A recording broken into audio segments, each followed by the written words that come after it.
நலம் காக்கும் ஸ்டாலின், உங்கள் குடும்பத்தின் நலன் அரசின் பொறுப்பு.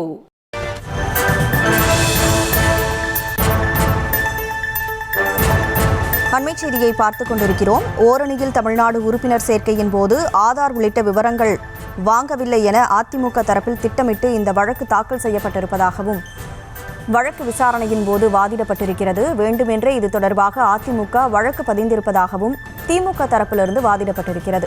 கூடுதல் விவரங்களோடு செய்தியாளர் மதியழகன் இணைப்பில் இருக்கிறார். மதியழகன், வணக்கம். வழக்கு தொடர்பான முழு விவரங்களை வழங்கலாம். ஓரணியில் தமிழ்நாடு உறுப்பினர் சேர்க்கைக்கு தடை விதிக்க கோரி சென்னை உயர்நீதிமன்றம் மதுரை கிளையில் மனுவானது தாக்கல் செய்யப்பட்டிருந்தது.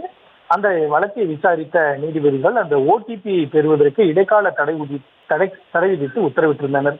இந்நிலையில் இந்த வழக்கு நீதிபதிகள் எஸ். சுப்பிரமணியம், ஜி. அருள்முருகன் அமர்வில் மீண்டும் விசாரணை கொண்ட பொழுது திமுக தரப்பில் மூத்த வழக்கறிஞர் பி. வில்சன் ஆஜராகி வாதிட்டார். அப்பொழுது ஓரணியில் தமிழ்நாடு உறுப்பினர் சேர்க்கையின் பொழுது ஆதார் அட்டை விவரம் யாரும் கேட்கவில்லை எனவும், ஆனால் அவ்வாறு கேட்கப்பட்டதாக வேண்டுமென்றே திட்டமிட்டு அதிமுகவினர் மனு தாக்கல் செய்துள்ளதாகவும் தெரிவித்தார். இதே போன்று உங்களுடன் ஸ்டாலின் திட்டத்திற்கு தடை கோரி தாக்கல் செய்யப்பட்ட மனுவில் உச்சநீதிமன்றம் 10 லட்சம் ரூபாய் அபராதம் விதித்துள்ளது என்றும், மேலும் ஓடிபி என்பது தற்பொழுது Swiggy, Zomato, Ola, Uber, car booking போன்று தான் வாங்கப்படுகிறது எனவும், ஆதார் விவரங்கள் எதுவும் வாங்கப்படவில்லை எனவும், எனவே இடைக்கால தடையை நீக்க வேண்டும் என வாதிட்டார். மத்திய அரசு சார்பில் ஆஜரான வழக்கறிஞர் ஆதார் விவரங்கள் வாங்குவது குற்றமாகும், எனவே இந்த விவகாரத்தில் பதில் மனு தாக்கல் செய்ய அவகாசம் வேண்டும் என வாதிட்டார். அப்பொழுது மீண்டும் குறுக்கிட்ட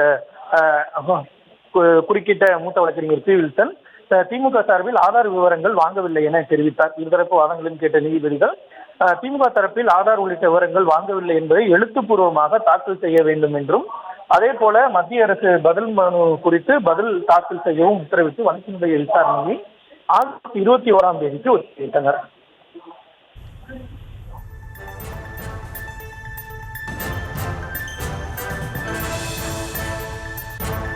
விவரங்களுக்கு நன்றி மதியழகன். நலம் காக்கும் ஸ்டாலின், உங்கள் குடும்பத்தின் நலன் அரசின் பொறுப்பு.